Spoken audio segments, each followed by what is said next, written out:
জীবনের অর্থ কি?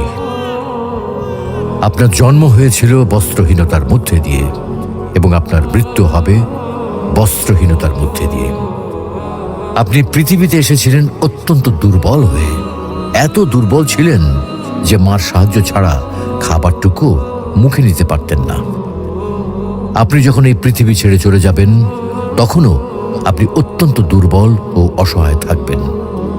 তখন আপনার কাফনের কাপড়টুকু আপনি নিজে পরতে পারবেন না, আরেকজন আপনাকে তা পরিয়ে দেবে। যখন আপনি পৃথিবীতে এসেছিলেন তখন আপনার অর্থ সম্পদ কিছুই ছিল না।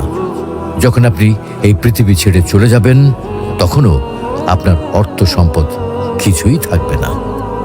আপনাকে প্রথম গোসল যেমন অন্য কেউ দিয়েছিল, তেমনি আপনার শেষ গোসলও অন্য কেউ দেবে। আপনি যেমন পৃথিবীতে একা এসেছিলেন, ঠিক তেমনি ভাবে আপনাকে পৃথিবী থেকে একাই চলে যেতে হবে। আপনার সঙ্গে আপনার প্রিয়জন কেউ যাবে না। এটাই জীবন। হ্যাঁ, এটাই তো জীবন। তাহলে কেন এত মারামারি, এত সংঘাত, এত হানাহানি? কেন এত বিদ্বেষ? কেন এত হিংসা? কেন এত বেইমানি? তাই সকলের প্রতি দয়াশীল হন, সকলকে আপন করে নিন এই ক্ষণিকের যাত্রায়। জীবন খুবই সংক্ষিপ্ত, সুতরাং জীবনকে মহৎ কাজে উৎসর্গ করুন। সর্বদাই নিজের ও মানুষের কল্যাণ করুন।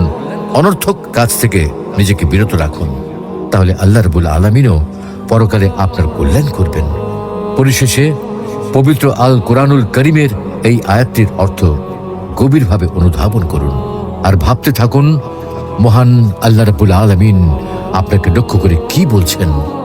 يا أيها الذين آمنوا لا تلهكم أموالكم ولا أولادكم عن ذكر الله ومن يفعل ذلك فأولئك هم الخاسرون وأنفقوا مما رزقناكم من قبل أن يأتي أحدكم الموت فيقول رب لولا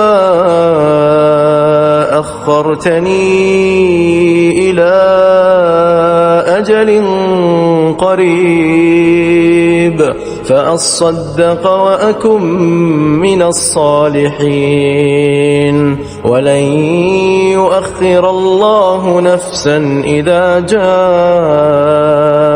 أجلها والله خبير بما تعملون। হে ঈমানদারগণ, তোমাদের ধন সম্পদ ও সন্তান সন্ততি যেন তোমাদেরকে আল্লাহর স্মরণ থেকে গাফেল না করে। আর যারা এ কারণে গাফেল হয় তারাই তো ক্ষতিগ্রস্ত। আমি তোমাদেরকে যে রিজিক দিয়েছি তা থেকে মৃত্যু আসার পূর্বেই ব্যয় করো, অন্যথায় সে বলবে, হে আমার পালনকর্তা, আমাকে আরো কিছুকাল অবকাশ দিলেন না কেন? তাহলে আমি সাদকা করতাম এবং সৎকর্মীদের অন্তর্ভুক্ত হতাম। প্রত্যেক ব্যক্তির নির্ধারিত সময় অর্থাৎ মৃত্যু যখন উপস্থিত হবে তখন আল্লাহ কাউকে সামান্যতম অবকাশ দেবেন না। তোমরা যা করো আল্লাহ সে বিষয়ে খবর রাখেন।